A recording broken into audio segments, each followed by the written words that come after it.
James Webb telescope ने हमारी कायनात में एक ऐसा ऑब्जेक्ट देखा है जो शायद इंसान ने पहली मर्तबा दरियाफ्त किया। इससे पहले हमने अपनी कायनात में ऐसी कोई चीज़ ऑब्जर्व नहीं की, उसका मुशाहिदा नहीं किया। ये ऑब्जेक्ट है एक तारीक सितारा। जी हाँ, डार्क स्टार। इस सितारे का फ़र्क आम सितारों से कुछ इस तरह है कि आम सितारे फ्यूजन रिएक्शन से एनर्जी हासिल करते हैं और रोशन होते हैं, लेकिन ये सितारा डार्क मैटर से बना हुआ है। इस सितारे को एनालाइज करके, इसे देखकर, इसे समझकर हम कायनात में बहुत सी ऐसी चीज़ों के बारे में जान सकते हैं जो इससे पहले हमारी अंडरस्टैंडिंग में, हमारे मुशाहिदे में मौजूद नहीं थी। अगर कायनात को 3 हिस्सों में तकसीम किया जाए तो वो हिस्से कुछ यूं होंगे। मैं बात कर रहा हूँ डार्क एनर्जी की, डार्क मैटर की और विजिबल मैटर की। विजिबल मैटर हमारी कायनात का सिर्फ 5% है। मैं, आप, ये मेज़, ये सितारा, ये सियारा, ब्लैक होल्स, ये सारे के सारे अज्जा, ऑब्जेक्ट्स जो कि हमें नज़र आते हैं, चाहे ज़मीन पर चाहे खला में, वो विजिबल मैटर से बने हुए हैं। लेकिन उसके अलावा डार्क मैटर हमारी कायनात का 24% बनाता है, जिसके बारे में हमें अभी ज़्यादा मालूम नहीं है। हम ये जानते हैं कि ये सितारा डार्क मैटर से मिलकर बना हुआ है, लेकिन कैसे, बहुत कम जानकारी इसके बारे में हमें मालूम है। और फिर आती है डार्क एनर्जी जो कि हमारी कायनात को आहिस्ता आहिस्ता खोलती जा रही है। डार्क एनर्जी हमारी कायनात का 71% बनाती है। तो चलते हैं डार्क मैटर की तरफ, क्योंकि डार्क मैटर इनविजिबल है। हमें डार्क मैटर के बारे में कुछ खास मालूम नहीं। अब आपका सवाल ये होगा कि अगर एक चीज़ के बारे में हम जानते नहीं तो हमें पता कैसे है कि ये चीज़ मौजूद है। तो उसके बारे में, इस तारीख के बारे में सिर्फ मैं आपको ये बता दूं कि जब हम गैलेक्सीज़ की रोटेशन देखते थे और उसका मैस, उसका वज़न देखते हैं, तो हमें अंदाज़ा होता है कि गैलेक्सीज़ तेज़ी से घूम रही हैं। उनका मैस तो कम है, लेकिन वो घूम बहुत तेज़ी से रही हैं। इसका मतलब ये है कि कोई ऐसी खुफिया चीज़ है उनके गिर्द जिसे हम देख नहीं सकते, हम अपनी आंख से या इंस्ट्रूमेंट्स की आंख से देख नहीं सकते, लेकिन वो एग्जिस्ट करती है और उसे ही डार्क मैटर कहा जाता है। उसके ज़रिए हम एक्सप्लेन कर पाते हैं कि आखिर गैलेक्सीज इतनी तेज़ क्यों घूम रही। मैं आपको ये भी बता दूं कि जो सितारे डार्क मैटर से बने होते हैं वो बहुत ज़्यादा ग्लो करते हैं। जी हाँ, बिल्कुल, वो बहुत ज़्यादा ग्लो करते हैं और वो आम सितारों से मिलियंस ऑफ टाइम्स मैस में ज़्यादा होते हैं। तो वो बिलियंस ऑफ टाइम उनकी रोशनी ज़्यादा होती है, लेकिन मिलियंस ऑफ टाइम उनका मैस ज़्यादा होता है। अब सवाल ये पैदा होता है कि ये सितारे, तारीक सितारे, डार्क मैटर्स से बने हुए सितारे बनते कैसे हैं। इसके लिए बहुत सी सिमुलेशंस की गई। ऐसा नहीं है कि हमने अचानक जेम्स वेब टेलीस्कोप में एक चीज़ देखी और उसे तारीक सितारा कह दिया, बल्कि जिस तरीके से आइंस्टाइन ने अपने इक्वेशंस में हमें बताया था कि ब्लैक होल एग्जिस्ट करता है और हमने ब्लैक होल को देख लिया, इसी तरीके से आइंस्टाइन ने यह भी बताया है कि वाइट होल भी एग्जिस्ट करता है, जिसे आज तक हम देख नहीं सके, लेकिन मैथमेटिक्स हमें यह बताता है कि वाइट होल भी एग्जिस्ट करता है, जो हर चीज़ को अपने आप से दूर फेंकता है। जिस तरीके से ब्लैक होल हर चीज़ को अपनी तरफ खींचता है, वो दूर फेंकता है। हमारा मैथमेटिक्स, हमारी इक्वेशंस, हमारी सिमुलेशंस पुकार पुकार कर इस बात की गवाही दे रही थी कि डार्क स्टार्स हमारी कायनात में मौजूद हैं, लेकिन आज तक हमें डार्क स्टार्स मिले नहीं हैं। अगर हम हिस्ट्री में उस जगह की तरफ गौर से देखें जहां पर हाइड्रोजन और हीलियम के क्लाउड्स बन रहे हैं बिग बैंग के बाद, वहां आपको डार्क मैटर से भरी हुई स्पेसेस भी नजर आते हैं। और ये वो जगह है जहां पर हीलियम, हाइड्रोजन के क्लाउड भी मौजूद हैं, डार्क मैटर भी मौजूद हैं, और वहां पर ये सितारे बनने जा रहे हैं। ये इंकशाफ सबसे पहले एक रिसर्च पेपर में हुआ और उस रिसर्च पेपर को मैं आपको यहाँ पर दिखा रहा हूँ। Proceedings of national academy of science में इसे पब्लिश किया गया और इसे बताया गया कि हमने जेम्स वेब टेलीस्कोप से 3 बहुत दूर के, माजी में बहुत दूर के ऑब्जेक्ट्स देखे। शुरू में साइंसदानों का ये ख्याल था कि शायद ये गैलेक्सीज हैं, लेकिन फिर आहिस्ता आहिस्ता डेटा के साथ ये बात वाज़ेह होती गई कि ये बहुत बड़े सुपर मैसिव डार्क स्टार्स हैं। ان پر بہت زیادہ ریسرچ کی جا رہی ہے اور اس وقت بھی ان پر کئی ریسرچ ٹیمز کام کر رہی ہیں کہ وہ ان کے بارے میں زیادہ سے زیادہ جان سکیں۔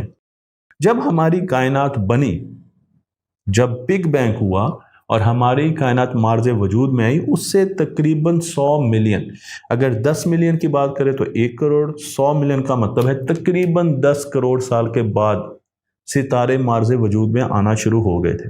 اب یہاں پر 2 تھیریز کار فرما ہے۔ پہلی تھیری یہ کہتی ہے کہ یہ پاپولیشن 3 سٹارز تھے جو کہ ویزیبل میٹر سے بنے ہوئے، یعنی کہ اس وقت کیونکہ ہماری کائنات تازہ نئی بنی تھی، بچہ تھی، تو ہماری کائنات میں ہیوی میٹلز موجود نہیں تھے۔ ہماری کائنات میں ہیلیم تھی اور ہائیڈروجن تھی، 2 بہت ہی بیسک قسم کے ایلیمنٹس تھے، اور ان کی مدد سے جب نیوکلیئر ریئیکشن ہوا تو وہاں سے بنے پہلے ستارے جنہیں پاپولیشن 3 سٹارز کہا جاتا ہے، اور ان کا بنانے والا جو ایلیمنٹ ہے وہ ہیلیم اور ہائیڈروجن ہے۔ جبکہ اس کے بعد پھر آہستہ وقت کے ساتھ neon, carbon, oxygen, silicone, iron, نکل، ہیوی میٹلز ان ستاروں میں بننا شروع ہو گئے۔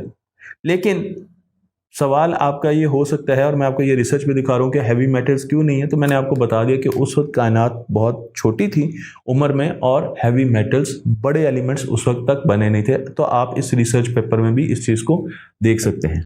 ایک دوسری تھیری یہ کہتی ہے، جو کہ کیتھرین فریز 2008 میں اپنی سیمولیشن سے ظاہر کرتی ہیں۔ انہوں نے بہت سی سیمولیشنز کی اور ان کی بدولت انہوں نے بتایا کہ یہ ضروری نہیں کہ ہمارے پاس پاپولیشن 3 کے سٹارز، ویزیبل لائٹ کے عام ستاروں کی طرح کے سٹار، جس طرح کا ہمارا سورج ہے، اس قسم کے ستارے پیدا ہوں، بلکہ یہ بھی پاسبل ہے کہ اس وقت کائنات کے شروع کے ادوار میں ڈارک میٹر سے بنے ہوئے سٹارز موجود ہوں۔ Dark matter electromagnetic waves اور کسی قسم کی بھی سگنلنگ سے انٹریکٹ نہیں کرتا، تو ہم ڈارک میٹر کے ساتھ کسی قسم کا انٹریکشن نہیں کر سکتے۔ ہمارا کہنا یہ ہے، یعنی سائنسدانوں کا کہنا یہ ہے کہ ڈارک میٹر بہت زیادہ گریویٹیشنل سگنیچر رکھتا ہے، تو ہمیں پتہ چل جاتا ہے کہ ڈارک میٹر کہاں پہ موجود ہے، کیونکہ وہاں پر گریوٹی ویزیبل میٹر سے زیادہ نظر آنا شروع ہو جاتی ہے۔ تو ڈارک میٹر کو ہم صرف سمجھنے کے لیے اس کی گریوٹی کے لحاظ سے دیکھتے ہیں۔ لیکن اگر ایک جگہ پر ہیلیم اور ہائیڈروجن کی کلاؤڈز موجود ہیں اور وہاں پر ڈارک میٹر کے پارٹیکلز اور اینٹی پارٹیکلز بھی موجود ہیں، تو ڈارک میٹر کے پارٹیکل اور اینٹی پارٹیکل آپس میں ٹکرائیں گے، انائلیٹ کریں گے، انرجی ریلیز کریں گے۔ یہاں پر ہائیڈروجن اور آکسیجن بھی موجود ہے۔ اس طریقے سے اس پیپر میں یہ لکھا گیا ہے کہ ڈارک میٹر اپنی انرجی ہائیڈروجن اور آکسیجن کو دے گا۔ جب وہ آپس میں انائلیٹ کریں گے تو ایک چین ریئیکشن ہوگا اور پارٹیکل ڈکے ہوگا، جو کہ ہوتا نیوٹرینوز تک پہنچ جائے گا۔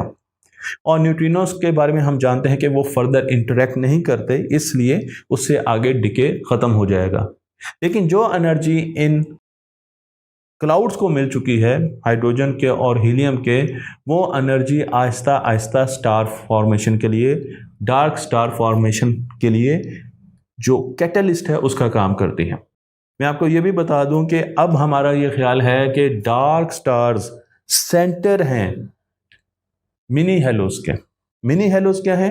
بہت بڑی گلیکسیز ہیں جو کہ ڈارک میٹر سے بنی ہوئی ہیں۔ تو جس طریقے سے ویزیبل گلیکسیز، جس طرح ہماری ملکی وے ہے، اس کے بیچ میں سپر میسو بلیک ہول ہے، اب سائنسدانوں کا یہ خیال ہے کہ یہ منی ہیلوز کائنات کے بننے کے 200 ملین سالوں کے بعد، یعنی تقریباً 20 کروڑ سالوں کے بعد بن چکے تھے۔ یہ جو بڑی ڈارک میٹر کی گلیکسیز ہیں جنہیں ہم منی ہیلوز کہتے ہیں، وہ بن چکی تھی، اور ان کے بیچ میں یہ ڈارک سٹارز موجود تھے، جو سپر میسو ڈارک سٹارز آج ہم ماضی میں دیکھ پا رہے ہیں۔ یہ ڈارک سٹارز شروع میں تو بہت چھوٹے تھے، لیکن آہستہ جیسے جیسے یہ ٹھنڈے ہوئے، ٹیمپریچر ان کے کم ہوئے، یہ پھیلنا شروع ہو گئے۔ کیونکہ ان میں فیوژن ریئیکشن موجود نہیں تھا، تو آپ کو فوٹونز، ہائی انرجی فوٹونز یہاں سے نکلتے ہوئے نظر نہیں آئیں گے، لیکن اپنا میس اکٹھا کرتے جا رہے تھے، ان کے گرد ڈارک میٹر موجود تھا، اور یہ بڑے سے بڑے ہوتے جا رہے تھے over the period of time. میں آپ کو یہ بھی بتا دوں کہ جب یہ ستارے بڑے ہوتے ہیں تو انہوں نے مرنا بھی ہے، کیونکہ ہمارا ستارہ، جسے ہم سورج کہتے ہیں، اس کی عمر بھی 8 ارب سال ہے۔ 8 अरब साल के बाद इस सूरज ने भी अपनी मौत की तरफ जाना है। तो बिल्कुल इसी तरीके से इन सितारों ने भी मरना है। और अब हम ये समझते हैं कि इन सितारों के मरने से सुपर मैसिव ब्लैक होल्स पैदा होंगे। सुपर मैसिव ब्लैक होल्स के पैदा होने का मतलब यह है कि जो ब्लैक होल्स हमें कायनात के शुरू में आगाज़ में मिल रहे थे और हमें समझ नहीं आ रही थी कि ये ब्लैक होल्स किस चीज़ से बने हुए हैं, अब साइंसदान बता सकते हैं कि ये ब्लैक होल्स डार्क स्टार्स के मरने के बाद पैदा हुए, क्योंकि ये ब्लैक होल्स बहुत बड़े थे और पॉपुलेशन 3 स्टार्स इन ब्लैक होल्स को अपने मरने के बाद बना नहीं सकती थी। तो वो स्टार्स क्योंकि बहुत छोटे थे वो नहीं बना सकते थे, लेकिन डार्क स्टार्स क्योंकि बहुत बड़े होते हैं इसलिए वो इन ब्लैक होल्स को भी जस्टिफाई करते हैं। मैं आपको यहाँ पर ये भी बताना चाहता हूँ कि जेम्स वेब टेलीस्कोप ने टोटल 3 ऐसे ऑब्जेक्ट्स देखे जिन्हें वो शुरू में गैलेक्सीज का दर्जा दे चुकी थी, लेकिन फिर साइंसदानों को ख्याल हुआ कि नहीं, ये गैलेक्सीज नहीं है बल्कि ये डार्क स्टार्स हैं। इनमें जो 2 डार्क स्टार्स हैं वो हमारे सूरज से तकरीबन 10 लाख गुना ज़्यादा मैस रखते हैं दोनों, यानी एक 10 लाख गुना ज़्यादा मैस रखता है और फिर दूसरा 10 लाख, जबकि एक जो तीसरा डार्क स्टार है वो तकरीबन 5 लाख गुना ज़्यादा मैस रखता है सन से, हमारे सूरज से इतना ज़्यादा मैस रखता है।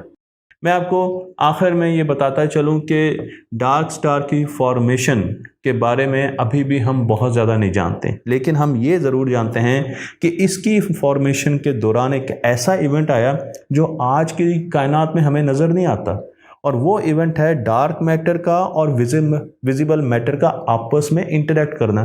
क्योंकि जो क्लाउड्स थे वो हाइड्रोजन और हीलियम के थे जो कि विजिबल मैटर है, और डार्क मैटर के क्लाउड्स भी वहाँ पर मौजूद थे, पार्टिकल्स मौजूद थे जिन्हें हम देख नहीं सकते, और फिर एनर्जी ट्रांसफ़र होती है डार्क मैटर से विजिबल मैटर में। तो ये एक बहुत बड़ी चीज़ है, बहुत बड़ा इवेंट है जिसके ज़रिए हम ये अंदाज़ा लगा सकते हैं कि आखिर वो कौन से सर्कमस्टांसेस हैं जिनके तहत डार्क मैटर और विजिबल मैटर आपस में इंटरेक्ट कर सकते हैं। क्योंकि अगर डार्क मैटर के साथ विजिबल मैटर इंटरेक्ट कर सकता है तो फिर हम उसे स्टडी कर सकते हैं, फिर हम उसके बारे में इंफॉर्मेशन हासिल कर सकते हैं, फिर हम उसे जान सकते हैं।